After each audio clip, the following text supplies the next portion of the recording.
Trauma Therapist Podcast Plus listeners can listen to episodes early and ad-free right now. Become a Plus listener by going to Apple Podcasts, searching for the Trauma Therapist Podcast, and signing up today. Welcome to the Trauma Therapist Podcast, a show about the incredible people dedicated to helping those who have experienced trauma. My name is Guy McPherson, and my mission is to raise the awareness of trauma and to inspire each of us to help those around us.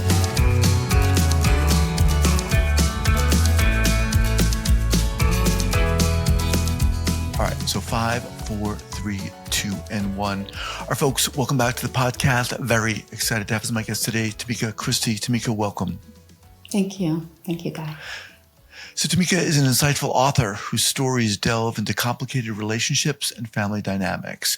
Her fiction captures the essence of personal growth amidst life challenges, resonating deeply with readers. She infuses her stories with authenticity and a sense of place, making her characters come alive and her readers feel seen.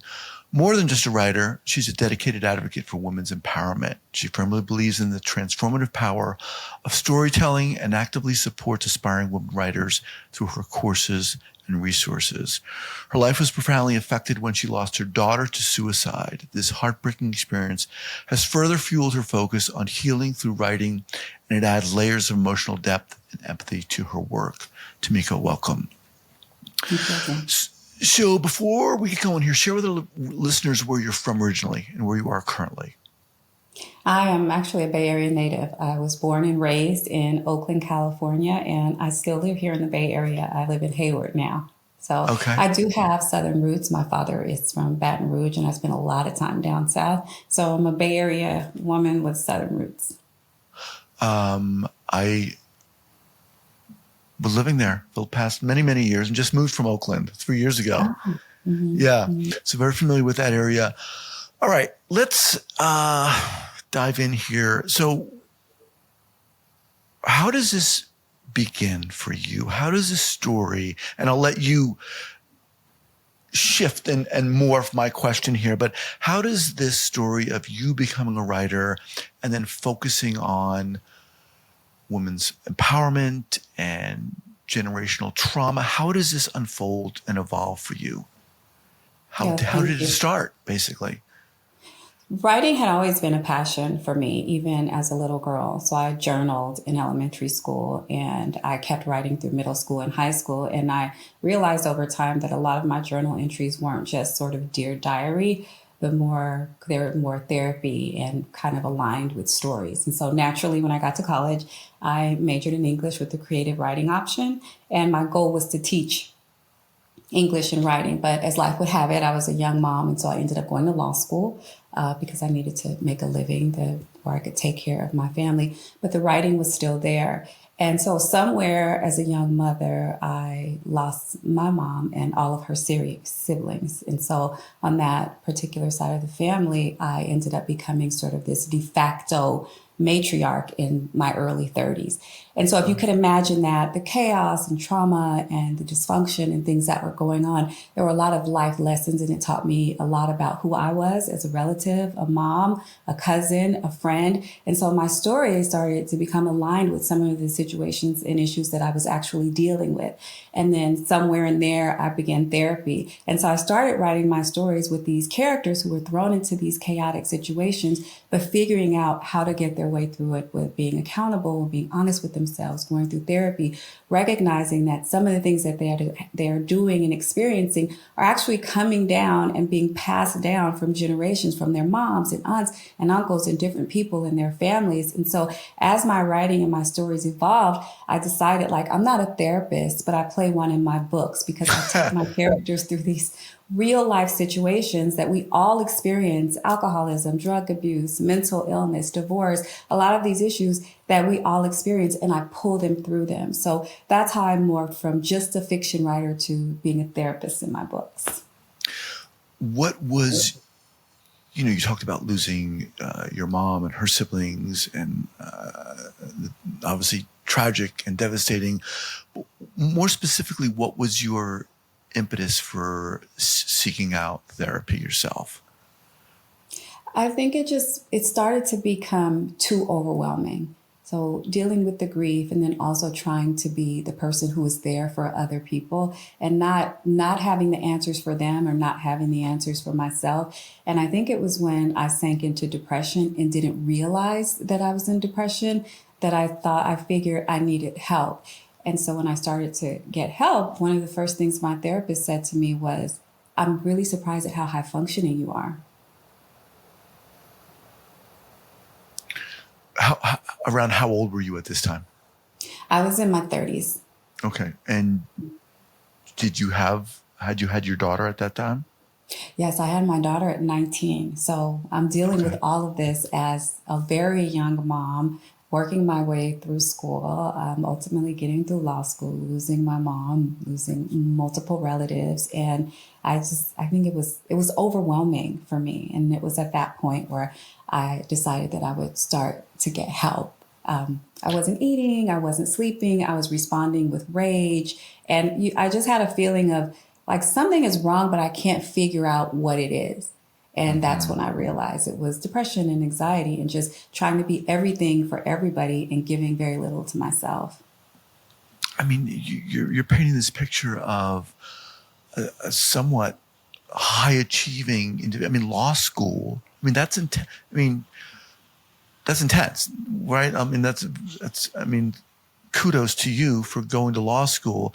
I mean, you're like going through all this, and I'm going to go to law school. How does that come about?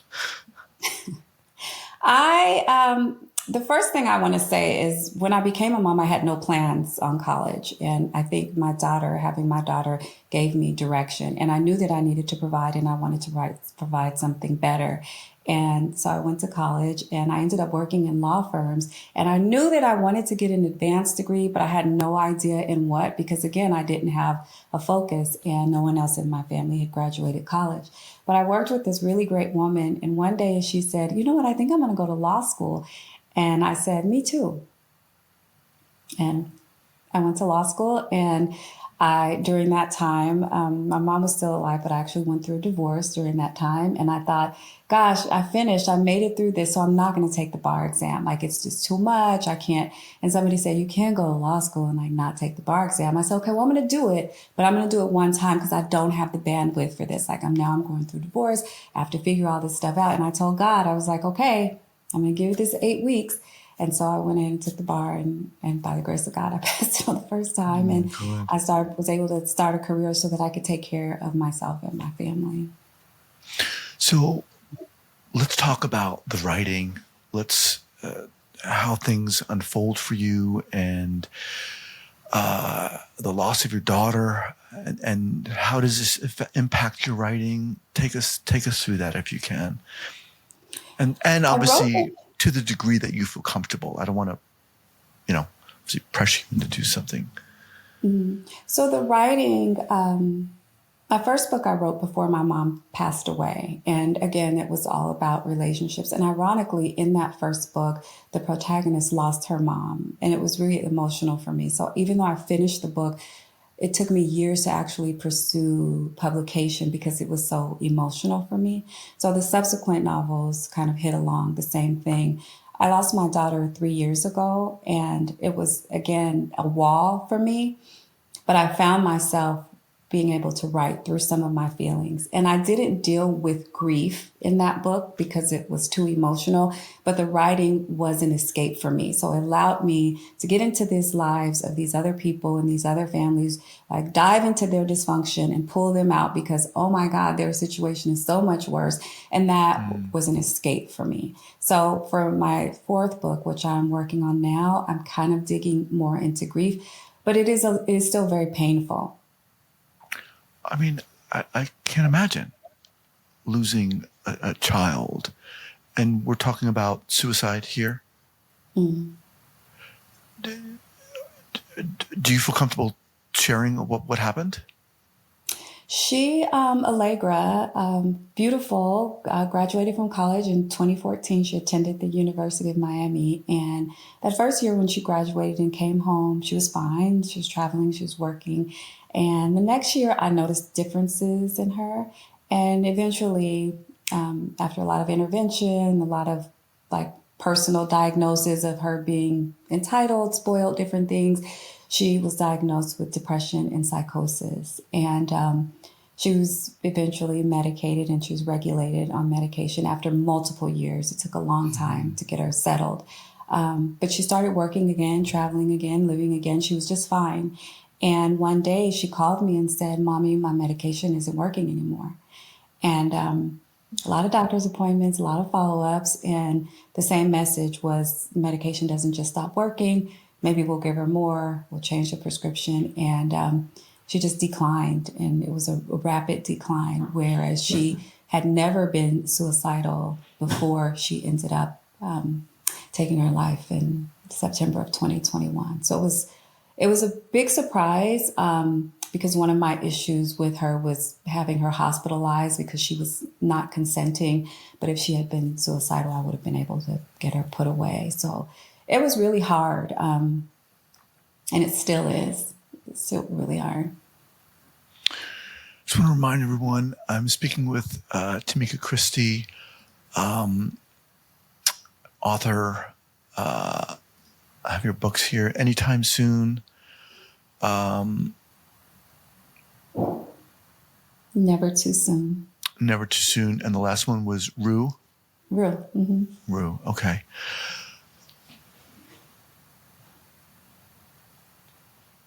How do you work through this in your writing? Do you work through this in your writing? I don't work through it. I think writing allows me to get through my days. So the first 3 years, this is year 3, and this has been a much better year for me in terms of communicating, reaching out to people, getting out of the house. The first 2 years, I was very isolated and quiet and just trying to process. And the year before, I'd also lost my father. So I was still grieving him when she passed away. So the writing doesn't help me get through the grief. It helps me get through my days, if that makes sense. Because when you are grieving, especially a child, it's difficult to even fathom what your day will be. But having my families in my story and working through their problems and being their therapist helps get me through. So that writing in that sense is very cathartic for me. My family, therapy, medication, I'll be honest, I'm on antidepressants. That helps me with the grief. And I didn't mean to imply that writing in and of itself was kind of a cure-all in any stretch of the imagination. Is this something that you cannot help but address in your writing? I mean, it's such a profound experience to go through, and tragic experience to go through. How do you divorce yourself in a sense from it? Yeah, it is. It is just not, I'm not ready. I've done several interviews and I've participated in different book anthologies, and a lot of people have asked me to share the story and talk about the story and write about it. I've gotten to the point now where I am comfortable sharing it in an interview. But being a writer, actually writing about it, it takes me too far down. And so I can't. I am writing about grief, a character who is grieving in the story that I'm writing now. And even that is really hard. I have to do it in small chunks and move on to another section of the book because the grief is just still too palpable. What do you see as your mission as a writer, as a person, as a human being? You know, I like to think of myself as being that person that has seen all the things, the addiction, the teenage mom, the abuse, abandonment, the trauma, the generational trauma that has passed, and just being able to work my way through and let people know that we are all perfectly imperfect. We all go through things. There is nothing to be ashamed of in your life. And that's one of the things I really like to impart is when Allegra was struggling with her mental health, I was ashamed of it. I didn't want to tell anybody about it. And I suffered in silence where I should have been sharing, because if she had leukemia or a hearing problem or something, I would have been happy to share that. but there's a stigma around the mental illness. And so I kept a lot of it to myself. I didn't even want to share some of the other struggles that I had. And through my writing, I think I try to let people know and empower them to say, hey, it is okay. Like your journey is what it is, and it's okay. It builds character. It helps you become the person you are. Everybody doesn't have the perfect story or the perfect start, and we all don't go a path this way. Sometimes our path is like this, and it's rocky. But you will still get there, and you will still be okay. And so sometimes when I tell people my story, they're just like, "No way, like you don't." And I always say, I just thank God that I don't look like what I've been through because I've been through hell. But I do like to let people know that it is going to be okay and that you can be okay. And I like to infuse that in my story. So my characters, none of them have a perfect anything. They're missing a dad, they're missing a limb, they're suffering in silence, they drink too much. There's always something because I want people to know that that is real life and you can still be okay and you can still be a good person. It doesn't mean either or. It can always mean both. Yeah, I love that. It's hard. It's hard to talk about mental illness. It's hard to talk about, like you said, we're all perfectly imperfect. No one moves through this life unscathed. Definitely, some of us have different challenges than others. I mean, it took me, I've been doing this podcast for several years and interviewing people who've been impacted by trauma. Most therapists have been impacted by trauma one way or another. And it took me a long time for me to talk about my own experiences with bullying and how shameful that was, having to go through that. And even to mention that, there's a tendency to feel, well, I didn't experience as much trauma as someone else, and therefore I shouldn't talk about it. But when did you get to a point where you were like, I don't know, comfortable, if comfortable is the word, when you were willing to share your own experience? It wasn't It's one thing to until write about it, yeah. right? These people are doing that and they're going through that. And it's another thing to say, well, I've had these experiences. And before, hang on. Okay. And was that important to you to be able to own that in a sense? Yes, absolutely. And it didn't come until after I lost her. It was up until then, I was very veiled about everything. And I cloaked it in, I'm just a private person and this is my life and this is my business and these are my experiences. But I don't believe that we go through things just to go through them. I think if we go through something hard and we make it through, that's a testimony to help somebody else who is going through something similar. And so it was just recent that I've been able to share a lot of things that I've gone through, including some of the domestic violence. Like a lot of my really close friends had no idea. And it's very similar to you where you feel ashamed. It's like, okay, how did I even let myself go through that? And why did I stay in that? Like, what did I do that caused my daughter to have these mental health issues? Who wants to talk about their mom who's drug addicted and abandoned them? You keep those things because it's like a cloak of embarrassment, but it's actually not. Like, it's not my fault. I was just born just like you, just like everybody else. But those were my experiences. But look at how I worked my way through. Look how I decided that I was going to accept them. And even though I didn't come out completely unscathed, even though I made a ton of awful decisions along the way, and I still will, I'm still a good person. I'm still a good mom. I'm still here. And every day gives me another opportunity to keep trying and keep going. So I'm no different from anybody else. I just have decided that I don't want to hide my story anymore. Was it the loss of your daughter that kind of broke the camel's back in a sense? Absolutely. It changed everything. It changed my career's perspective. It changed the things that I participated in, who I spent my time with, how I spent my time. In what way? Because you were like, what the is happening? Talk to me about that. Just looking through messages, I thought, what was I doing here? And this person doesn't mean a lot to me. These relationships are on the surface. And it took me 2 years working with my therapist in grief groups. And when I came out, My first challenge was, okay, I need to do something with myself every day. And so I had a very good career. I was director of external affairs for a transportation agency here in the Bay Area. And I thought, okay, I need to do something. And the job that I took was teaching first grade. And it was the best job that I've ever had in my life. I walked into a room of 6-year-olds who didn't know how to spell their names. They didn't know primary colors. They just were completely like undereducated. In when I left there in May, they were reading, they were excited about learning. And that was the best job I've ever had. I made the same money that I made in high school, but it was the best job that I had. And it was the best use of my time. And so that reflection of like, okay, you don't know how long you're going to be here. Are you going to be here to make money or do things for other people?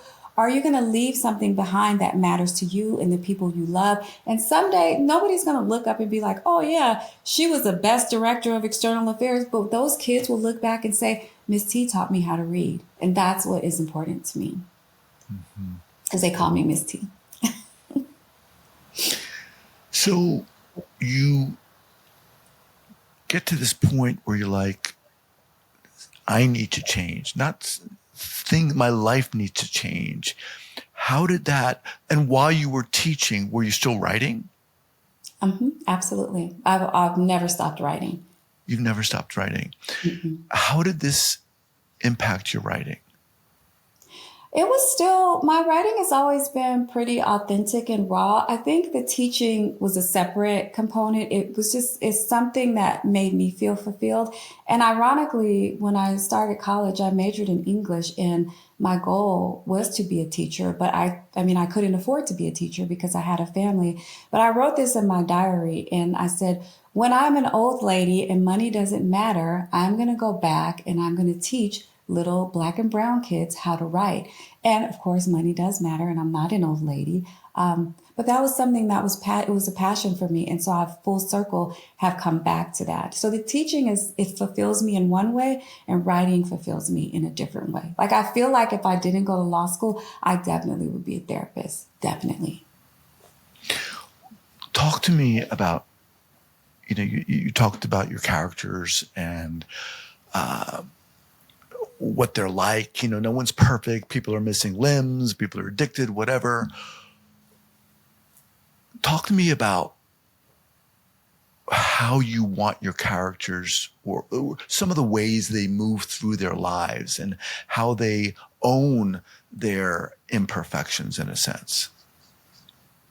Most of my characters in the beginning, none of them own their imperfections, and that's how I want them. So they don't realize, actually in my last novel, Rue, there's one of the characters has a serious drinking problem. And so whenever one of her sisters or when somebody mentions it, it's don't worry about me, worry about your husband and what he's drinking. Don't worry about me, worry about what's happening over there. So there's this deflection that a lot of us have because it's really hard to hear something about yourself, especially when you're struggling with it. So a lot of them, they don't recognize until something happens, kind of like in real life. You don't have that moment until something happens. Usually we're not, I don't know about you, but everybody's not just walking around self-aware and healed. Of course. At some point you're just like, but you did it to me first. So they're figuring it out. And usually what happens is they see themselves through their children. So you see this pattern of, okay, she's isolating and she's being this way. And as you are reading the story, you see that this is the exact same way that the character's mom or dad was. And you see how it filters down. So they're not self-aware until they see themselves either in someone else or somebody makes them aware of it. Just kind of like how we are in real life. Yeah. When you talk about, your own history, your parents, your grandparents, and intergenerational trauma, how do you look at that? Was there a time when you blamed your parents? You blamed the situation for who you are and your experiences? I wouldn't say blame. I definitely recognize that a lot of trauma and things that I go through definitely have come from my parents. My father was a single father, so he raised me on his own. He was a Pentecostal minister, so there's your trauma right there. And And I didn't blame him, but I definitely recognized some of the ways in which I'm kind of conservative, some of the ways where I was very judgmental. There are other things that I attributed more to being raised in like a religious household than my dad, because in my mind I knew that he was doing the best that he could. The same with my mom. I was always very forgiving. I don't think anybody wakes up and is like, I'm going to abuse drugs and just waste my whole life. I think whatever maybe you're predisposed or whatever life circumstances that bring you there force you into that life or leads you into that. But I never blamed her. And we actually developed a relationship when I turned 18. And there was never a sour note from me. There was never a moment that I blamed her, because in my mind and heart, I thought, thank God that you have the wherewithal to let me even be with my father than to have to grow up in this, because imagine that. So I have a really soft spot for people who struggle with addiction, whether it's drinking or anything. I know a lot of people tend to judge that, but I will remind anybody, nobody wakes up and says, I want to drink too much. I'm going to ruin my life. Whatever the tendency is that brings them there, it's no different from cancer. It's no different from mental illness. It's no different from anything else. And so I never blamed her for that. I mean, I thanked her for some of the good genes that I got, and I appreciated being able to have a relationship with her once she was sober, and then listening to her story, how her mom was addicted, and her grandmother and her siblings, and just all the trauma. She never stood a chance. She never had a chance. You talked about a new book you're working on. Mm-hmm. You want to talk a little bit about that? Yes, my fourth book is actually the third book in the Anaya's World series. The first is Anytime Soon. The second is Never Too Soon. This one is not titled, but it continues the family, which is the Goods. And so we'll follow them a couple of years later to see the journey they're on. A lot of dysfunction. There's a little bit of grief in there, some marital stuff. I love some good family banter and drama and some sassiness. So all of that is still very present. I'm the dialogue queen. But I'm working on that right now. You mentioned grief a few times. Was that something that you needed to learn to do? I mean, a lot of people are like, I don't know how to grieve. I don't know what it is. Tell me, talk to us about that.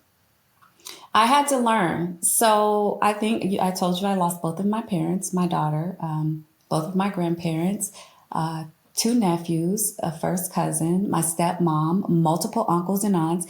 And I remember when I lost my dad, that took a big toll on me. And one of my coworkers said to me, I've been working with you for the past 10 years. She said, the number of funerals that you've gone to and just come back to work, I don't know how you did it.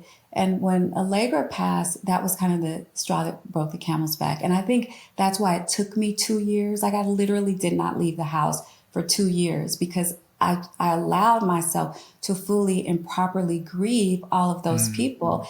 And it had affected me in terms of autoimmune. I ended up being diagnosed with RA out of the blue, migraine headaches. So I realized I was holding and working and moving and kind of shoving this grief and this pain down instead of just allowing myself. And I'm not saying like every day I'm hooping and hollering, but when I need a moment, I'm going to take it.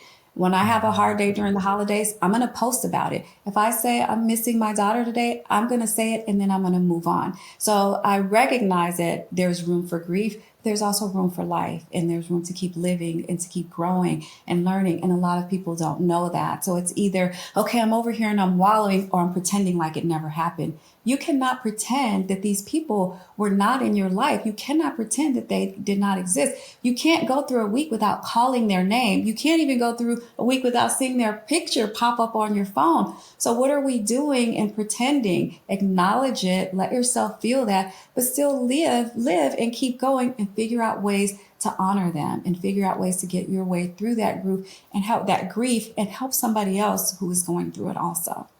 So it's definitely a learning process. You know what? You seem to me like a kind of a beacon, like like a crystal. When the sun hits the crystal, and then this like spectrum of beautiful light comes from that, right? You seem to me like someone that has experienced a lot of stuff, and right, a lot of us experience stuff, but not everyone transforms those experiences into writing or messages. And that's what you seem like to me. Like you're on a, not, I don't want to say a mission, but you want to share everything that's come through you and speak it in a sense. Absolutely. And thank you for saying that. That was a very nice compliment. Thank you. Yeah, that's what I'm getting from you, and I think it's very powerful. Wow. All right, Tamika. Intense, very intense. Once again, my guest is Tamika Christy. What's the best way for people to reach you and learn more about what you're doing? You can find me on my website, tamikachristy.com. I'm also on Instagram at Our Rights Matter. It's OUR Rights Matter. I am on TikTok, but I think that may be a moot point. So you can find me on Instagram or my website. Okay, awesome. Thank you again for being here. Love to have you back. Definitely when's the book coming out? Oh my God, guy, you don't ask a writer that. Okay. Next year. All right. Next year. Let me rephrase the question. Love to have you back whenever you want to come back. Appreciate it. And we'll be in touch. Thank you so much for having me. All right. Take care. Okay, bye-bye.